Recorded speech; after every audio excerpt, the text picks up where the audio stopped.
तर नमस्कार शेतकरी मित्रांनो, आमच्या चॅनलवर आपल्या सर्वांचं स्वागत आहे।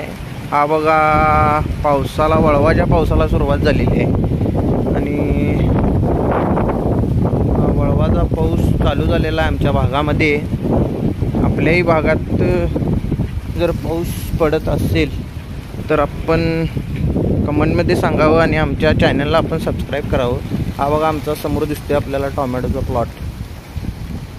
थोडंफार या पावसामुळे नुकसान होणार आहे टोमॅटो प्लॉटचं आपल्या, परंतु ते नुकसान झालेलं परवडलं, पण पाऊस एकदाचा पडू दे, कारण दुष्काळ सदृश परिस्थिती होती, त्यामध्ये पावसाची अत्यंत गरज होती। त्यामुळे आमच्या विहिरींना पाझर सुटणार आहे आणि सगळीकडेच पाण्याची पातळी वाढणार आहे आणि पाण्याचा प्रश्न थोडाफार तरी निकाली लागेल। आमच्या चॅनलला आपण सर्वांनी लाईक करा, शेअर करा आणि आमच्या